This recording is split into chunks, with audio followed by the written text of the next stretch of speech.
Hi, and welcome to Off the Beaten Tracks, where the rooms are aglow with alabaster smiles.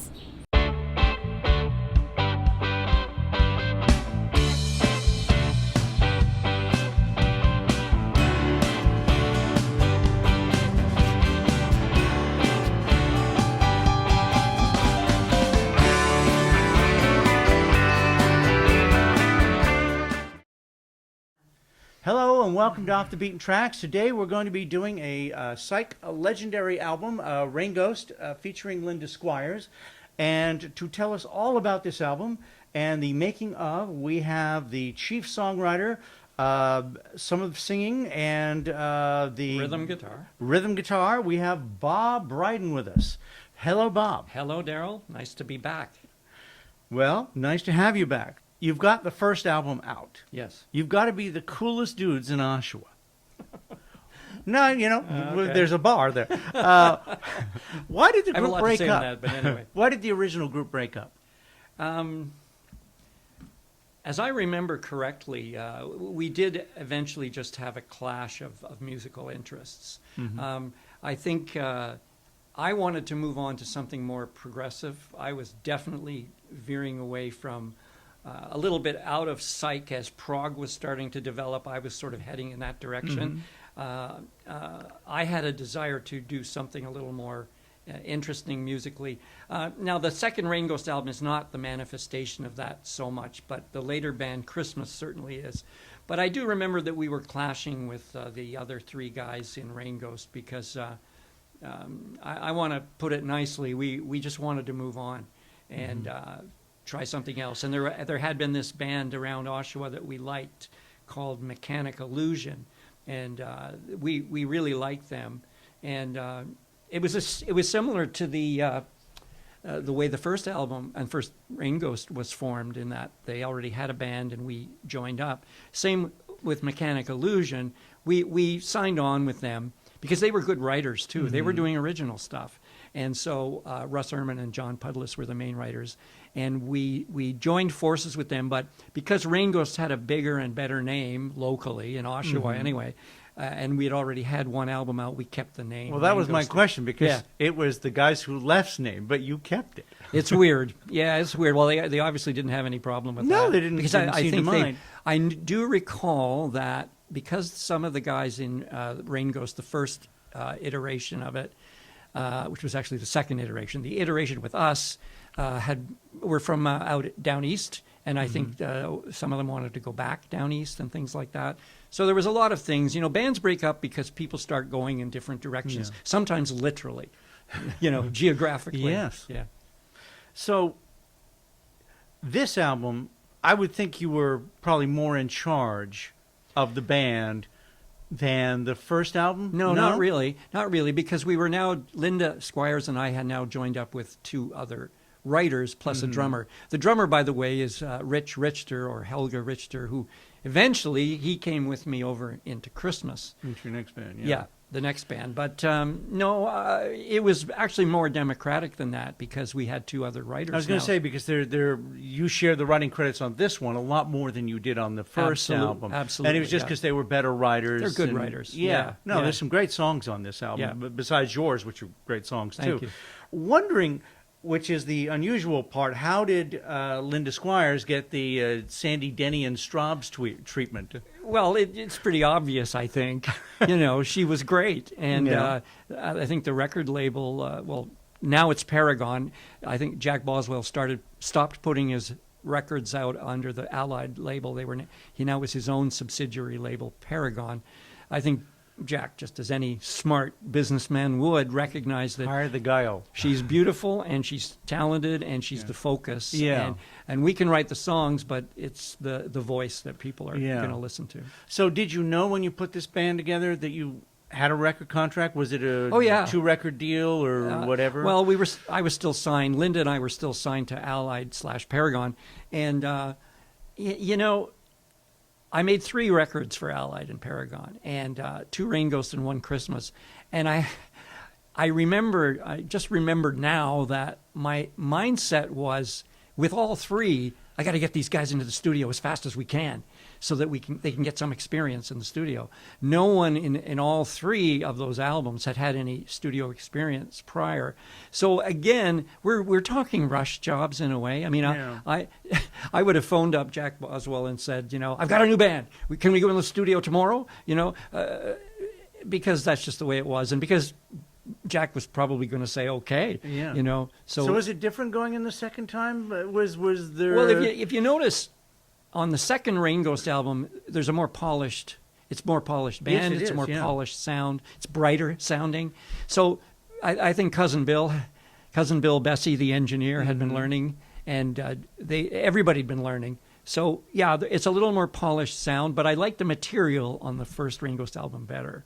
But this one does have a better overall sound. How long between the two albums?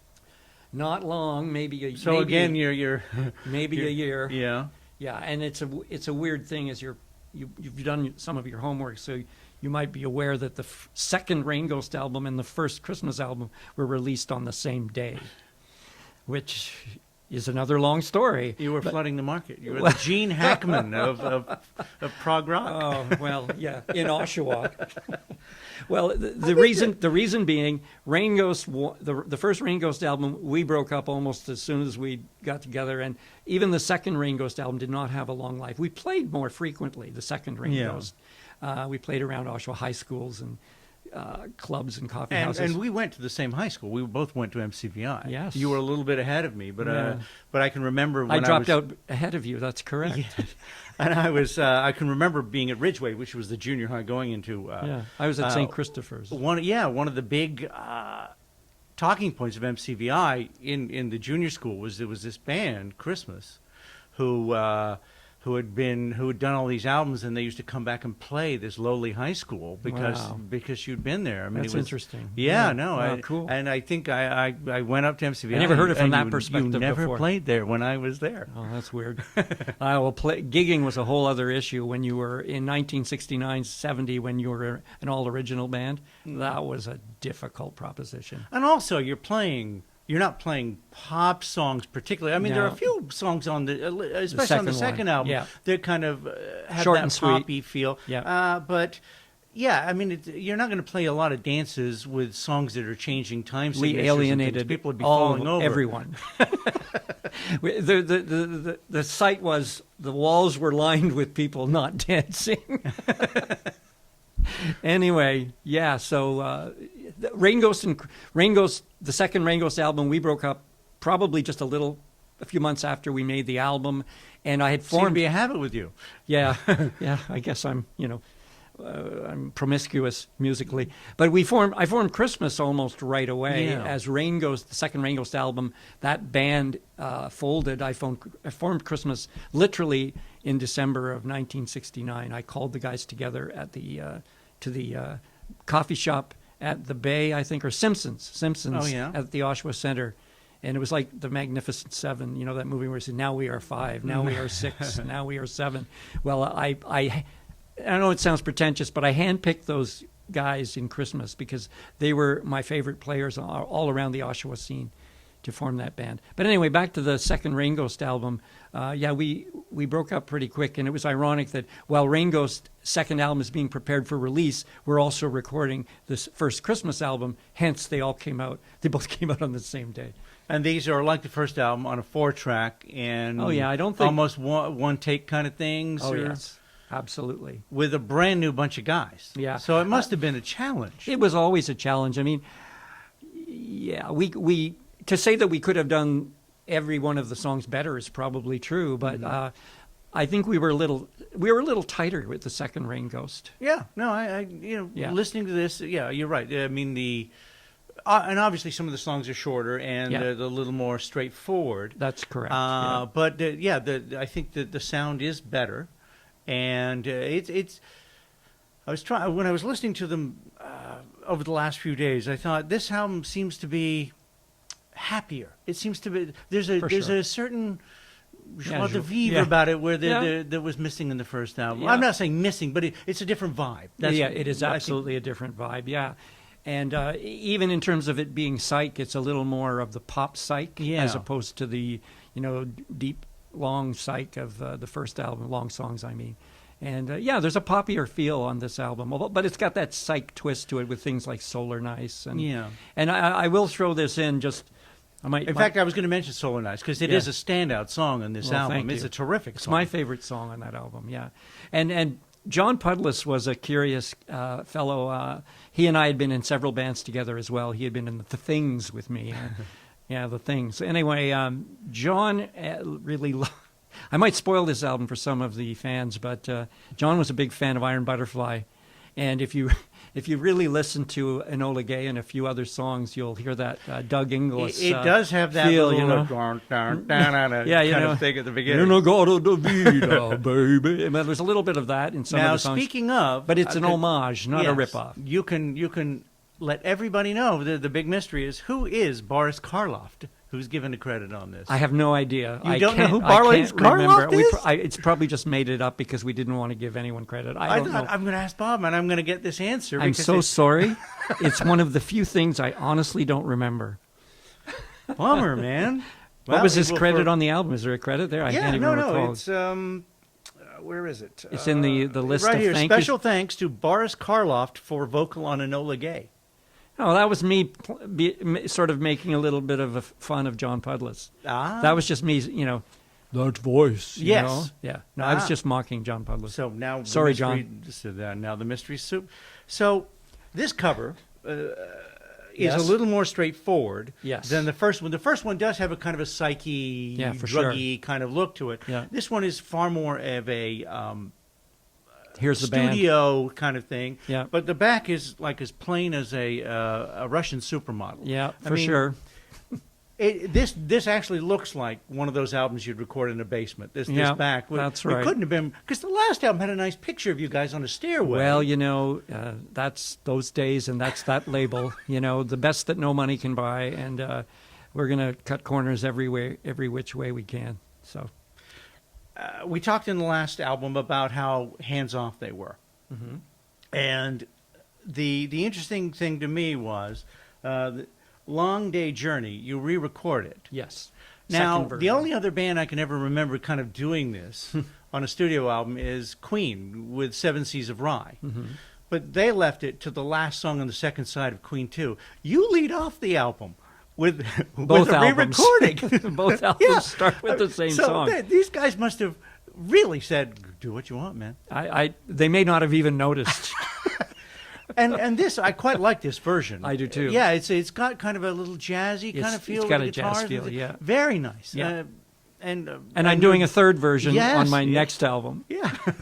You should bring back Boswell to I'm going to just keep going till I get it right.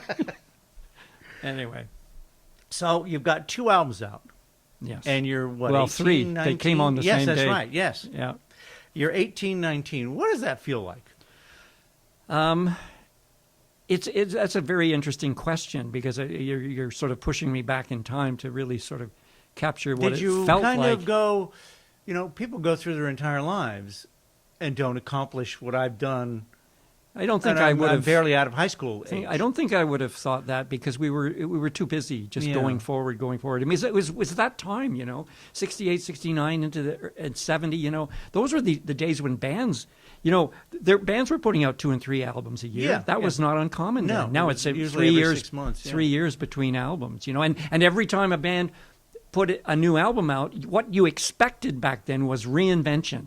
You expected them. You wanted them to reinvent themselves. You weren't looking for the same thing over and over again. So the fact that, and those 3 albums do all sound very different from each other. That's why I call my company Marketing Man's Nightmare, because if you do a comp of me, you know, you're going to say, well, this is the same guy, you know? So, but, you know, and one of my stock responses is that my favorite album of all time is still Sgt. Pepper's Lonely Hearts Club Band. And every song on that album is a completely different style of music. Yeah, So yeah. I like diversity, you know. I like inventiveness. So you keep inventing. You know, song is an invention as far as I'm concerned. So you don't want to reinvent anything if you can help it. You bought the masters back. Yes, I bought the rights. for this and the first album. Yes. What I want to ask you, and I'll hand you this so you can look at it. Mm-hmm. It must have been a very surreal moment where, after all those years, you've got the master tape and you're remixing this, and this is a much better It product. wasn't as I- remixed, just remastered. just remastered. Yeah. But the intensity with which you're listening to it and going back to those moments, Mm-hmm. that must have been kind of a time warp kind of thing for you. It's always a time warp with me. My whole life is I live in time warp city because there's so much fan interest in the old projects. Yeah. And when you're an artist, tend to be hardest on themselves. For years, I was very hard on myself about the 3 albums we've been talking about, mainly because at that time when I was 20, 21, I'm looking back and saying, oh, wow, we did those things so quickly and we could have done them better. I wish we'd got to do them in a big, fancy studio. There was a time when that's the way I felt. And I used to do the record conventions, and I'd go to the record shows. And what would happen is I would started to get all this fan worship, as it were, and I found out that my records were being bootlegged around the world, and I summarize it by saying I stopped arguing with the fans about these albums, and I actually began to appreciate them. And of course, hindsight is 40/40, so I do appreciate them now. And yes, going back and retweaking them, making them sound a little more polished and alive was a very interesting experience. But just a bottom line is it was fun, and I feel flattered and honored. When I first discovered that I was being bootlegged, my immediate reaction was, well, that's very flattering. At that time, I think I only knew of Springsteen bootleg, so it's me and Bruce, and so that's great. And but I said to you before we taped that when I bought the rights, I stopped being flattered. Yes, now yes. now I want a little bit of remuneration for my Always efforts. nice to, fans are nice, but having a couple of dollars at the end of the day for your efforts. Yeah. Especially when you've invested it in the tapes. Yeah. The remastered versions of these from Outsider Music, I still see them in stores. I mean, obviously vinyl stores these days and collectors stores, used stores, etc. But these are still around, and you can get them on eBay as well and stuff. And they're not that expensive. They haven't gone into the collectible phase yet, You can still get them for $20 or $25. Now, and I know these are, as we talked before, they're not the most accessible for dances or radio. But did you hear these songs on the radio, and how did you feel about that? I believe CKOC in Oshawa played the first Rain Ghost album, but I never heard anything else of Rain Ghost, except now that we're in for the last few decades when we've been in the campus radio era. Oh, yeah. And I swear by campus radio, they keep so many things alive that otherwise Nobby would Clegg, fade. my band There is, you is go. played I every remember once in Nobby a Clegg while, and the yeah. Civilians. Let's get that plug in there. Just 2 weeks ago, there was an 2-hour long special at campus radio in Ottawa. I forget the call letters, I'm sorry to say. But a guy from Oshawa named Gary Janosko did a 2-hour show on Rain Ghost and Christmas out of campus radio Ottawa. So you're in big demand for talking about all these albums. Well, there seems to be a resurgence of interest. It comes in waves. There's also a big thing going on in Oshawa right now. There's kind of like, I live in the Hamilton area now, and Hamilton has always been very pro its own music and very conscious of its musical history. But Oshawa is starting to get that way. There's a real surge in that little town of interest in. I'm doing a art exhibition in February. There's an art exhibition. Going to be I think it's going to be at the McLaughlin Gallery called Psychedelic Oshawa. Do you get to play pick your playlist? They're doing something completely off the chart. They're making art based on the albums. Oh, wow. They're making artifacts. I don't even know. It's supposed to be a surprise. Oh, that's interesting. Yeah. So, I mean, I'm just saying there's a resurgence right now of interest, especially locally. I mean, people start to, as they get on, they start to be proud of their history, Yeah, I mean, every time I hear "Born to Be Wild" on some commercial, I turn to my wife and say, "Born in Oshawa." Right? Yes, that's right. There's a few of us who've come out of the old burg. Yeah. So we've had a great time here, and we're going to have Bob back to talk about his Christmas albums and his solo albums and all kinds of things. He may be here for weeks and weeks and weeks because he has certainly put it out, and there's some great stuff. And today was Rain Ghost featuring Linda Squires. And join us next time for Off the Beaten Tracks. Bye-bye now.